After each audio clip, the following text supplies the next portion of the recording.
And so after the movie, we're going to have a Q&A, and right now we're going to start with a quick introduction by Tab.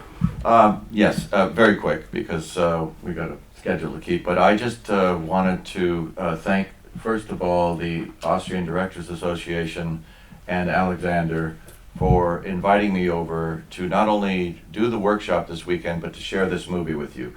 This movie, I've directed only one movie in my entire career, and this is it. And so I'm very grateful to be able to share that experience with you tonight because, when the movie was released, it didn't do well. But over the years, the last 20 years, it found its passionate fan base through home video. And I wasn't really aware of that until about 2 years ago, and somebody said, it's on YouTube, somebody downloaded it, and you should go see how many people have watched your movie on YouTube for free. And it was over 7 million views, which was pretty astounding to me. And because of that, I was able to convince a company to go to release the movie on DVD, which apparently it's being released here in March. On Blu-ray even. On Blu-ray. It had never had a Blu-ray release. So I was able to go back into the lab with the director of photography, and for 2 days we went through the movie, and we just corrected a lot of things that you couldn't have corrected back in 1995 when the movie was released because of the technology. It changed so much since then. So I have not sat through this iteration of the movie except for on a very small screen in the lab, and it looked pretty good then, so I'm hoping it looks pretty good to you guys tonight. But again, I'm just grateful you're here, and I really look forward to the Q&A afterwards, and have a good time. Perfect. Thank you so much, guys. Well, thank you very much for letting me show this movie here tonight, and thank you for coming to this movie. So I'm very excited, and I'm happy to talk about it too, because it was a long labor of love. It took me 14 years to get it made from the time I wrote the screenplay. So.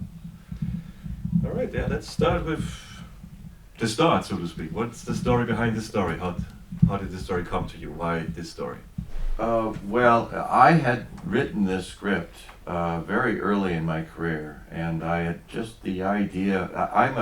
I grew up in the Pacific Northwest, very similar to where we filmed a lot of this movie, and I was a huge fan of Native American culture and Native American history. And the idea for this particular movie was a culmination of a couple of things. It was my desire to want to tell a story about Native Americans at a time when Hollywood was not making movies about Native Americans. I had done a lot of research. I'm well read in Native American history, particularly the conflict between the United States and the natives as we moved westward, and the expansionism and dislocated a lot of them, and there was many battles fought over the course of 50 years. And one battle in particular is the story that Barbara Hershey's character told in the movie. And I was aware of that story, and I think I was thinking about that particular incident.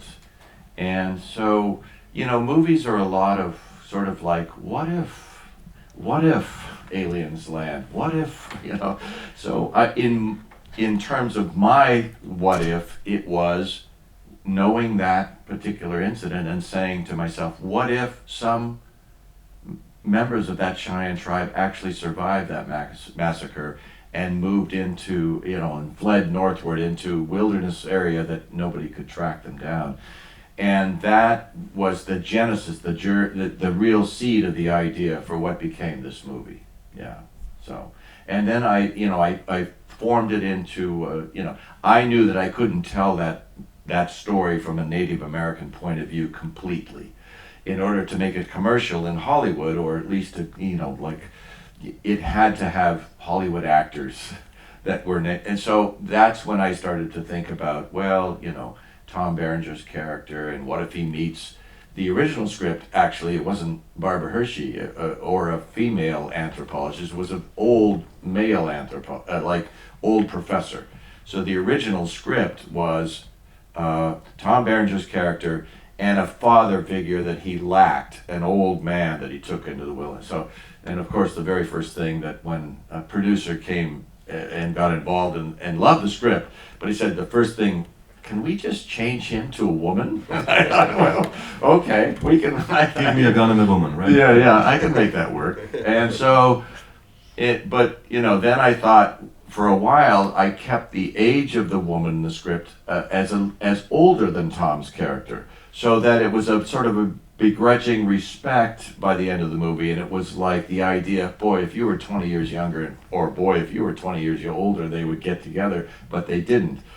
And of course, everybody loved that version of the script, and they thought, well, now, what if we age that character down? And they do have kind of a thing by the end of the movie. So it's the genesis of every screenplay that it goes through a lot of iterations, and for a writer like myself, I just had to be like water, like Bruce Lee says, be flexible, and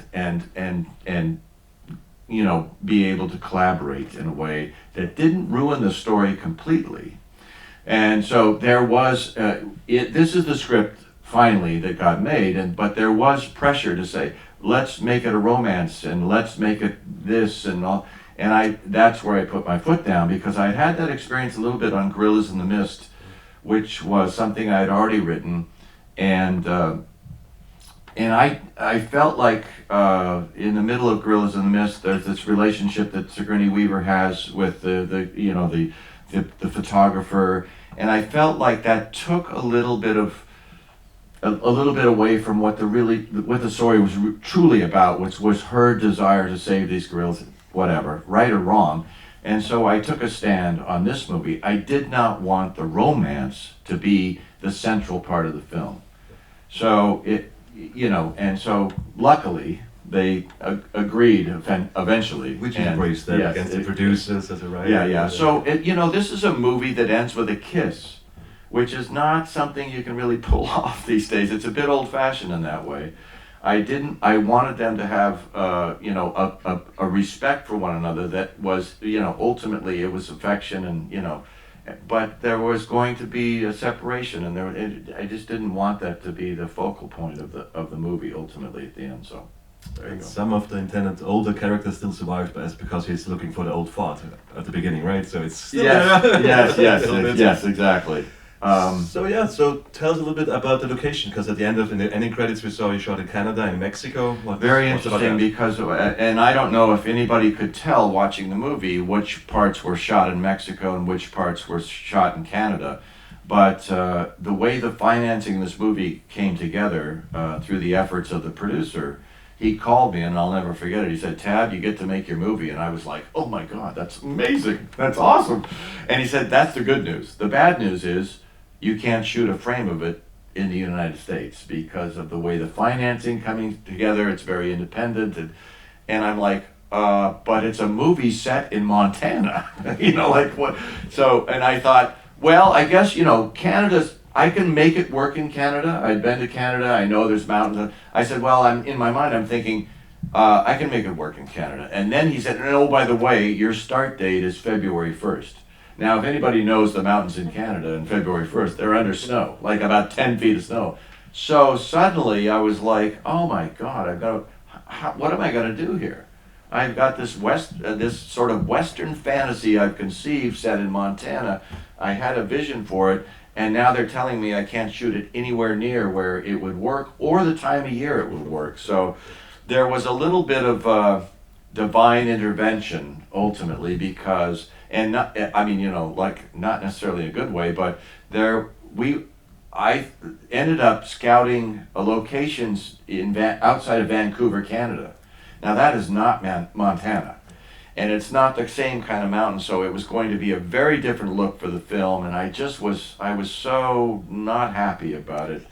And then something happened in late January of 1993, or late January of 1994. The Northridge earthquake happened in Los Angeles, and it was a big earthquake, and some people lost their lives, and it was a really big deal. But the biggest deal, one of the big deals, was that the Santa Monica freeway collapsed right on my sound guy's equipment in storage under the freeway. So he had no equipment, and there were other problems associated with that earthquake, and so we were able to push back, we had to push back the start date to April 1st. Now, in April 1st, even in Canada, it's still quite a bit of snow, but Tom Berenger, we were sort of struggling with the dilemma where to start the film and where to make it, and he said, I made a movie in Mexico a few years ago, and we were shooting in mountains and pine trees, and it was just like Montana. And I said, really? Okay, so we did a recce. We went down to Cuernavaca, up in the mountains outside of Cuernavaca, south of Mexico City, and sure enough, there were pine trees and there were mountains, and and I realized it could work, because by the time we shot half the movie there and moved to Canada, then we would have no snow, or at least snow-capped peaks, but we would have all of that sort of beautiful scenery that I wanted for this movie. Most of the Indian village and certain scenes were shot in Mexico. And that's where we started. And we took, I talked about this earlier. I did all the things that you're advised never to do in a movie, especially for a first-time director. So I shot with animals, zip, children, non-actors, because all those Cheyenne Indians, it's aside for the lead, Yellow Wolf, and even the chief they were non-actors. They'd never been in front of a camera before in their life.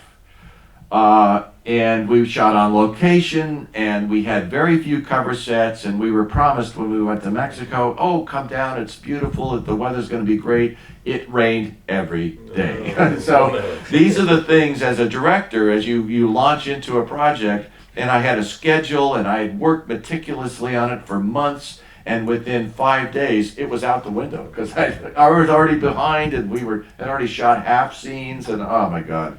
So it was really a challenge. It was really a challenge. Be the water, right? Yes. So tell us about the talent. How did you get the cast? How did you approach that? Well, it's really, Tom was the first one to come aboard, and we went to a lot of actors and a lot of actors' paths. A lot of actors, it doesn't matter. They just are not, they're very unwilling to work with a first-time director unless there's some sort of, precedent that a film they had made, or short film they had made, or something and I had done none of those. I only had a script. So it's really difficult to get talent to sort of come on board with that. But Tom, to his credit, read the script. He was a big history buff. He loved, and he was a big, so when he met me and we sat down and we talked the same language. And I think, he loved the script, and after that first meeting, he went home and he called his agent and said, look, make the deal. I want to do it. So that was good. I mean, had that meeting not gone well, I would still, to this day, probably be looking for an actor. I don't know. So that was great. Tom was great. And when Tom came aboard, then the search for an actress was a little tougher and a little longer, because actresses even more are a bit wary of working with somebody they haven't worked with before or hasn't made a movie before. And Barbara actually came in for a meeting, and she passed. She went away and she passed the first time. And so we went through a number of actresses, and we kept going to actresses, and it was frustrating. I mean, it was frustrating because it was holding things up. We couldn't cast an actress. Even with a Go movie, even with Tom Berenger starring, it was still difficult. And then, lo and behold, we got a call from Barbara's agent, who said, Barbara is actually now interested in doing it. So, of course, we had another meeting, and I was very curious as what the turnaround was, because I wanted somebody who read the script like Tom, loved it, was passionate about it, and wanted to join this team we were assembling to go make this movie. And I felt like somebody who had already passed on it I just wasn't sure what the motivation was. Why the change of heart? Yeah, why the change of heart? Well, and she came in and she was very candid and transparent and said, look, when I read it the first time and came in, I was going through a terrible divorce and I didn't want to work. And this, I was just in a place in my life where, so I am now on the other side of that. And I called my agent and said, I want to get back to work. And the first script that I thought of was yours, that I had read during that difficult time. And I now have reread it, and I would love to play this character. So that's what happened. Right. So she came aboard, yeah. So I've always loved adventure movies when I was growing up, which this is kind of an adventure movie. They don't do those anymore these days. And if it's a lot of CGI, back in the days everything was still real. And one shot that stuck to me in particular is when he's riding back to town to get the medicine, right? And all of a sudden he sees the big truck. So he's back in the real life. He's back in the real world. How would the movie be different if you shot the movie today? Because today everybody has his cell phone going on. So well, I don't think it would be the same movie, frankly. It would be harder to, like I shot this movie in 1994. This was before the internet, before cell phones really, before, technology has taken over. I mean, you could make a case that every part of the world has been explored now. And I don't necessarily agree with that, but there is, now you have satellite images, you have drones, they can see. It's the reason why Bigfoot will never be found, because there is no Bigfoot. I'm sorry. I used to believe in that as a kid. I'm sorry. But that idea, that notion of Bigfoot, of believing in something out there in a wilderness that we haven't explored, I think exploration, the notion of going to new places and to, whether it's space now, there's something in our DNA that wants to go out there and see what's on the other side of the water, what's on the other side of the mountain. In this case, what's out in this wilderness expanse.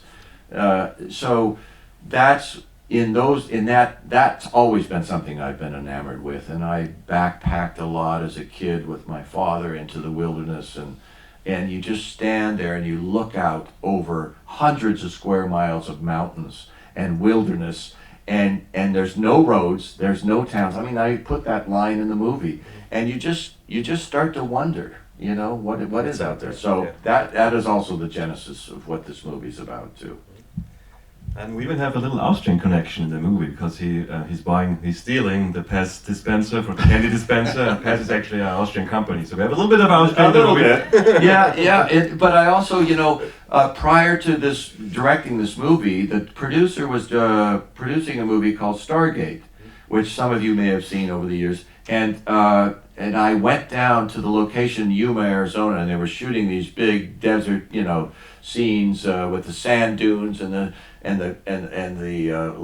obelisks and the pyramid and explosions. And I met Roland Emmerich, who was directing that movie, who's from Germany. And his DP, Walter Lindenlaub, was also German. The camera operator, Peter Kraus, was German. And I just sat around, I got to know these guys and got to be friends with them. And, everybody on a movie set is always looking for the next job. So word got around that I was going to direct the script, and some people had read it. And they were like, wow, we'd really like to work with you. So I ended up using a lot of Roland's crew to come and make this movie right after Stargate. So it worked out really good, Let's see if the audience have any questions. Anyone? Any questions? Raise your hands, because we got to bring you the mic. Yeah, we got to bring you the mic. Well, wir haben kein Mikro zum Team. All right, then just come forward, I guess. So speak really loudly, that works too. And by the way, if you have any questions, if you don't have any questions, that's cool too. But I just want to say, one of the things that we did that I'm really proud of in this movie, it was very important to me that the Cheyenne Indians be portrayed authentically, not just Hollywood actors dressed up. And so we scoured both the Northern Cheyenne Reservation up in Montana and the Southern Cheyenne Reservation in Oklahoma. And we pulled our extras from the northern, we pulled 70 Cheyenne Indians. All those extras, Cheyenne Indians, many of whom could still speak the language. And it was just an amazing situation, because to know the history of the Cheyenne tribe, they were divided, and some sent to the north, some sent to the south in the 19th century in the USA. And so we had members of the northern and southern tribe on the set, 70 of those Indians dressed up in the old way that they had dressed, sitting around between takes, and they were just telling stories, and they were finding out that I'm a third distant cousin from your, they were finding out that they had relations that they hadn't seen in, 100 years, that they were descendants of. It was an amazing thing to see them all sit, and I had so many of them come up to me during and after that shoot to just say thank you. This was the greatest experience, to be able to reconnect with members of our own family that, many of which we hadn't seen, or didn't even realize we were connected that way. So that was very cool. The other thing about the old chief, Eugene Black Bear was his name. He's the one who, the young boy that grew up. He was somebody, we needed an elder. We needed an elder that spoke fluent Cheyenne, and that was so difficult to find because many of those elders have passed on, and many of the older people are losing the language. Year after year, you just lose it.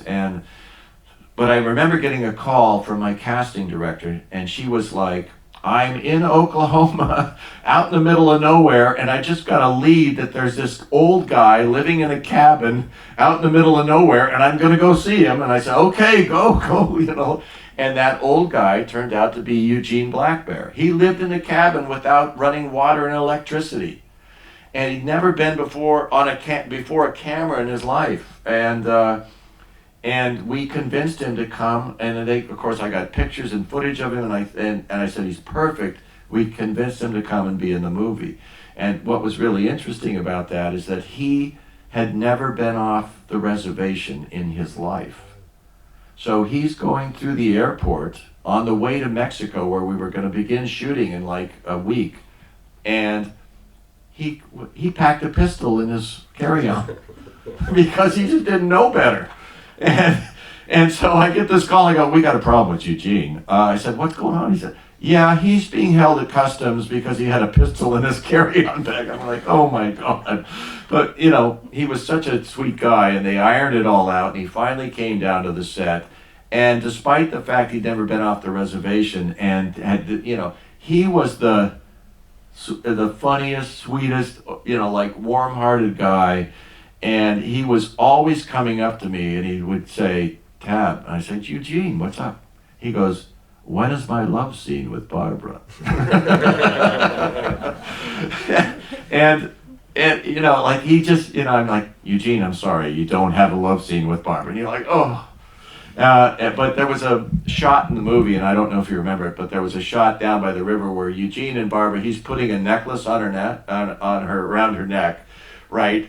And I cut away because right after he puts the necklace on her neck, he touches her breast like this. And Barbara came back and he goes, I just got felled up by an 83-year-old Cheyenne chief. And she wasn't mad or anything. She was laughing about it, but I just thought, oh my God. Anyway, so he was quite a character is the point. Yeah. In the movie there's also a line that the main character was born 100 years too late, and she was born 100 years too early, but that 100 years turns out to be only 25 years, or 20 years. Yeah, exactly. Didn't caught up faster than you expected. Exactly. Listen, I put a lot of myself in this script and in this movie, ultimately, a lot of the things that I care about and I'm passionate about. And, when it came out, I was in post-production, well, there's another story I want to tell, because this is about directing a little bit quickly, is that, I mentioned that we had rain every day in Mexico, and so within a week, my schedule was out the door. And so a couple of things, we had to, we shot the appearance of the Indians for the first time. That was one of the first scenes we shot. And then we move on, and like 3 weeks later, I'm coming into the hotel where we were staying in Cuernavaca. We had an hour-and-a-half ride up 10,000 feet into the mountains every day just to begin starting to shoot. And then you had 12 hours ahead of you I mean, I swear, the longest line was not at craft services, but it was at the doctor's tent because everybody was getting a B12 shot in the butt just to start the day so they could get through it, right? It was crazy. Because it's very difficult to shoot at altitudes like that for long periods of time. But so I come into the hotel and I just had a day where, you just don't have a clue because you're starting scenes, you're not finishing them, you don't really have a sense of what's happening, and more you just think, oh fuck, this is a disaster. I'm creating a disaster here. And so I came dragging in one night, and the editor was there, Richard Halsey was there, and I'm covered in mud and I'm not happy, and he's there and he's in a Panama hat and shorts and he has a drink and he goes, "Hey Tab, how was your day?" And I'm like, like, get out of my space, man. But he goes, no, come on, I want to show you something. So he took me into the editing bay that was in a room in the hotel. And he sat me down in front of the moviola and the screen. He said, "Just chill out, I want to show you something." And he started, and he had some temp music, and he started the thing. And it was the scene where the Indians, the Cheyenne, first revealed themselves to Tom and Barbara, in that morning, scene. And I watch it, and I watch it, and I watch it, It works. Well, when it was over, I just got up and hugged him. I hugged him and he said, "You got a movie, man." And that's what I needed to hear in that moment, because I walked out of there on cloud nine, because that scene has changed very little when we were in the post. From the time he put it together, it changed just a couple of shots. He read the script, he understood it, and he cut it together in a way that just oh my God, this is awesome, And so that gave me the energy and to get through the rest of a very tough shoot. That was your B12 shot. That was my B12. Yes, exactly. So you have been establishing yourself as a writer before Yes. you did that movie. Yes. So how was it to take a step from writer to director? Because usually, they think in the little boxes they want you to be. Writer is a writer, director is a director. Sure. So how did you make that transition? Well, it was somewhat of a difficult transition early because, as a writer and by nature, I'm very sort of much of an introvert. In those days, I was, as a writer, you sit in a room and you don't have to talk to anybody, and you basically are with your characters and the script on your computer, and it's a very sort of lonely, but in a way, I mean, for me, great job, because you don't have to deal with anybody. It's like Lewis says, at some point he has a line where I'm more at peace when there's about 100 miles between me and the rest of humanity. Well, that was that's a very legitimate line for how I felt back in those days. So the shift you have to make from writer to director it's almost 180 degrees, because a director his personality or her personality has to be all over that set. And you have constantly people coming up to you constantly with questions that have to be answered in the moment. What about this? What kind of watch should he wear? Blah, blah, blah, this, that, and the other. And you're making decisions, and you're working with the DP and his crew. You're working with the actors. You have to be very clear. You have to give, even if it's fake, you have to give the idea that you are in charge and you know what you're doing. Because the moment people suspect that you don't know what you're doing, you're in trouble. So I was able to do that, but it was definitely my learning curve on that movie was straight up. I mean, it was really steep, and never more so did I understand that because we had to shoot the ending of the movie first, which meant that Tom and Barbara's character had to be emotionally in a place and act it like they had already been through this entire journey, already shot the other parts of the film. So that was one of the things that I had to learn, that I learned very quickly, is that I wasn't prepared to talk to them in a language that they understood, that could get them to a place of comfort to act as if they had come through this entire journey and then do that for the scene. I was more interested in working with the DP, and I was more like, we're going to do this, we're going to do that. So they took me aside and said, they gave me kind of we need you as a director with us, not necessarily with your crew. It's our first all the day. time. What do we do? Yes, exactly. So there were a few humbling moments. But then there were also some really awesome moments where, so they were great because they hung in there with me. They knew I was a first timer. So they kind of got me through some, rough patches. And then there was some moments, we talked about this in the weekend, that one of the greatest things you can do as a director is to invite talented people into your process and allow them to contribute. And so that scene where Barbara initially, early in the film, is telling Tom about the Sand Creek Massacre, and I had written, and it's basically a monologue, and I had written a version of it, but Barbara had done some homework, and she had read these books. She had actually read the same book I read that for the idea of the movie, and she came to me, she just was so excited and so, like, it's just an amazing, this incident, and it's so, and she just had such empathy for the Cheyenne, and she said, I'm really, I'm looking forward to this scene, and I just learned so much about it. And I said to her in the moment, I said, you know what, Barbara, I wrote a version of that, but why don't you, because you're just so, why don't you take that monologue and write a version of it, write your version of it, based on what you've read and what horrifies you, excites you, whatever it is. And she's like, really? I said, yes, go ahead. And it was the best decision I ever made in terms of inviting somebody into the process. And from then on, we were, we never had a problem. She felt a part of the process.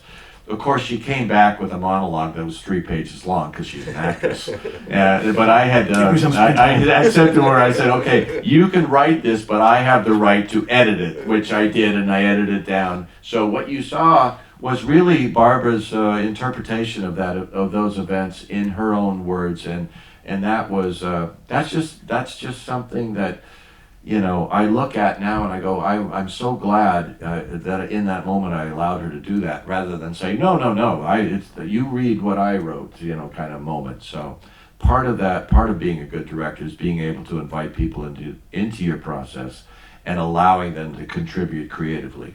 What's the use of having very talented people around you if you're just going to be autocratic about everything, and not allow them to participate. So that was.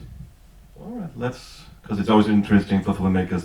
Because you said it was raining a lot, right? So things like that happen. Yes, and I had no cover sets. We shot out the cover sets within 3 days. So there was a lot of standing around under tarps, waiting for the clouds to part so we could run out, get as much of the scene as we could, and then it would start raining again, and we'd have to go back under. So it wasn't like what I envisioned, but